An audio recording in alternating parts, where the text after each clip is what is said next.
લીમખેડાના પાણિયા ગામે 1.5 કરોડ ઉપરાંતની કિંમતના વિદેશી દારૂનો નાશ કરવામાં આવ્યો હતો। નમસ્કાર, આપની સાથે હું પ્રિયાંક। જોતા રહો સમાચાર વિસ્તારથી। આમ તો ગુજરાતમાં દારૂબંધી છે, તેમ છતાં પણ બુટલેગરો દ્વારા દાહોદ જિલ્લાને અડીને આવેલ મધ્યપ્રદેશ અને રાજસ્થાનમાંથી વિદેશી દારૂ ગુજરાતમાં ઘુસાડવામાં આવતો હોય છે।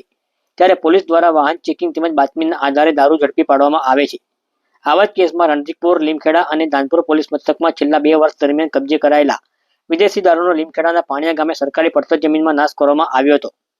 છેલ્લા 2 વર્ષ દરમિયાન પોલીસ દ્વારા કબજે કરાયેલા વિદેશી દારૂનો નાશ કરવા માટે કોર્ટની મંજૂરી લીધા પછી લીમખેડાના ઇન્ચાર્જ પ્રાંત અધિકારી, ડીવાયએસપી સહિતના પોલીસ અધિકારીઓની ઉપસ્થિતિમાં 1.5 કરોડ ઉપરાંતની કિંમતના વિદેશી દારૂની 1,19,529 બોટલો ઉપર રોડ રોલર તેમજ બુલડોઝર ફેરવી દારૂનો નાશ કરવામાં આવ્યો હતો।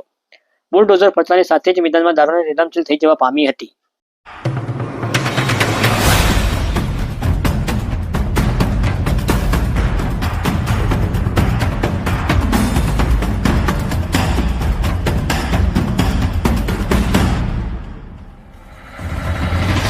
લીમખેડા અને ધાનપુરના જ્યુડિશિયલ મેજિસ્ટ્રેટ સાહેબની પ્રોહિબિશન મુદ્દામાલ નાશ કરવાની મંજૂરી આધારે વર્ષ 2023 અને વર્ષ 2024 રણધીકપુર, લીમખેડા અને ધાનપુર પોલીસ સ્ટેશનના કુલ 661 ગુનાની નાની મોટી બોટલો 1,19,529 જેની કુલ કિંમત 1,57,07,432 થાય છે, તેનો એસડીએમસી લીમખેડા, નશાબંધી અધિકારી અને ત્રણેય પોલીસ સ્ટેશનના પોલીસ ઇન્સ્પેક્ટરોની હાજરીમાં પાણિયા ગામની સીમમાં નાશ કરવામાં આવેલ છે।